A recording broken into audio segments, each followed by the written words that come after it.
Assalamualaikum warahmatullahi wabarakatuh. Perkenalkan, nama saya Fitra Aminullah Lubis. Saya dari Kantah Kabupaten Siak. Hari ini adalah hari ketiga Sinkronis Agenda 2. Hari ini kelas disampaikan oleh Pak Arwin Baso, dan tugas hari ini adalah membuat learning journal dengan tema berorientasi pelayanan dan akuntabel. Apa yang dimaksud dengan berorientasi pada pelayanan? Yaitu komitmen untuk memberikan pelayanan prima dan kepuasan masyarakat dengan menunjukkan perilaku seperti memahami dan mematuhi kebutuhan masyarakat, ramah cekatan solutif dan dapat diandalkan, melakukan perbaikan tiada henti. Prinsip dari pelayanan publik adalah Undang-Undang Nomor 25 Tahun 2009 tentang Pelayanan Publik dan Peraturan Presiden Nomor 81 Tahun 2010. Unsur-unsur dari pelayanan publik adalah penyelenggaraan dari pelayanan publik adalah ASN atau birokrasi, penerima layanan publik yaitu masyarakat, stakeholder atau sektor private, kepuasan yang diberikan dan atau diterima oleh penerima layanan. Mengapa ASN harus berorientasi pada pelayanan?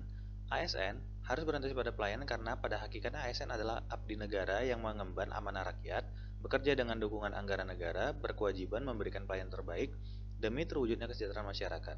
Selain itu, ada beberapa alasan mengapa ASN harus berorientasi pada pelayanan, diantaranya amanat Undang-Undang Nomor 5 Tahun 2014 dan Surat Edaran Menteri Pan-RB Nomor 20 Tahun 2001. Meningkatkan kepercayaan publik serta mewujudkan pemerintahan yang efektif dan responsif. Apa manfaat dari digalakannya berorientasi pada pelayanan? 1. Membangun citra positif pemerintah karena pelayanan publik yang baik membuat pemerintah dipercaya dan dihormati. 2. Mendorong tata kelola pemerintahan yang baik.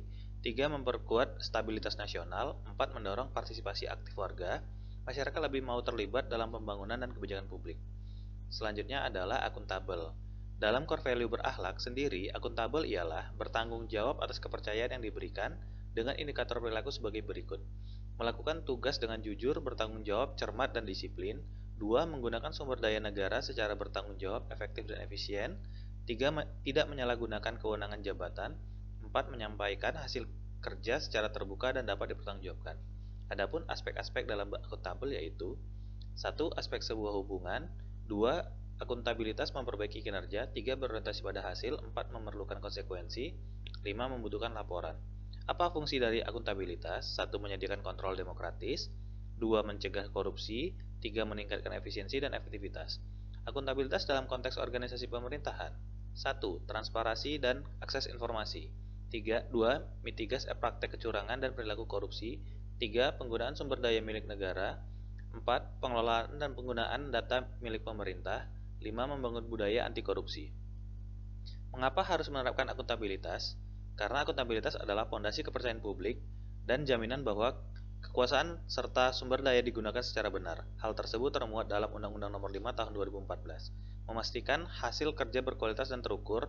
Dengan akuntabilitas, setiap program dan kegiatan memiliki target, indikator, dan evaluasi yang jelas. Selain itu, dengan bersikap akuntabel, ASN dapat mencegah penyalahgunaan wewenang dan KKN karena ASN yang akuntabel bekerja dengan transparan dan sesuai prosedur.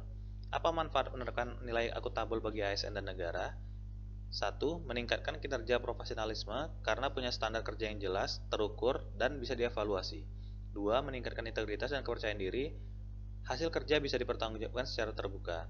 3. Mengurangi intervensi dan tekanan. Keputusan yang berbasis data dan prosedur meminimalkan campur tangan yang melanggar aturan. Seperti contoh, hari ini saya melakukan pelayanan dengan kegiatan melayani pemohon. Diawali dengan saya memberikan salam dan sapa kepada pemohon, kemudian mempersilakan pemohon untuk duduk. Saya menanyakan keperluan apa yang pemohon tersebut mohonkan hari ini. Setelah itu saya memeriksa kelengkapan berkas yang dibawa oleh pemohon tersebut.